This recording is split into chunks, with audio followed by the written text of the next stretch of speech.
By பார்த்தீங்கன்னா உங்களுடைய வீட்டு விசேஷங்களுக்கு நீங்கள் இந்த மாதிரி துணிப்பை கொடுங்க. நிறையா பேர் பிளாஸ்டிக் பயன்படுத்த நம்ம ஆரம்பிச்சிட்டோம். ஏன்னா இப்போ ஏரி குளம் குட்டை எல்லா இடங்கள்லையும் ரோடு எல்லாத்துலேயுமே பார்த்தீங்கன்னா இந்த பாலித்தீன் பை தான் அதிகமாக இருக்குது. அதற்காகத்தான் இந்த மாமனிதர் விருது கொடுக்குறப்ப துணிப்பை கொடுத்தாங்க. அங்கு ஒவ்வொரு வரலாறையும் மீட்டு எடுத்திருக்கிறார்கள் இந்த வரலாறு மீட்பு குழு.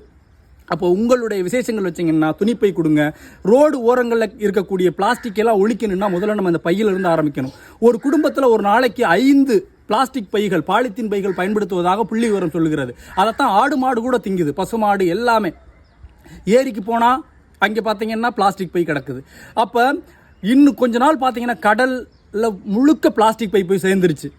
நம்ம உடம்புல ரத்தத்தில் கூட பிளாஸ்டிக் சேர்ந்திருப்பதாக ஆஸ்திரேலியாவில் இருக்கக்கூடிய ஒரு ஆராய்ச்சி நிறுவனம் சொல்லியிருக்கு. மைக்ரான் பிளாஸ்டிக் நம்ம பிளட்டில் கலந்துருச்சு, ரத்தத்தில் கலந்துருச்சு. இவற்றையெல்லாம் தடுக்கணும்னா முடிந்த அளவு பிளாஸ்டிக்கை நீங்கள் தவிர்க்க வேண்டும். இந்த மாதிரி பைகளை நீங்கள் போகிறப்ப கொண்டு போகணும் கடைக்கு.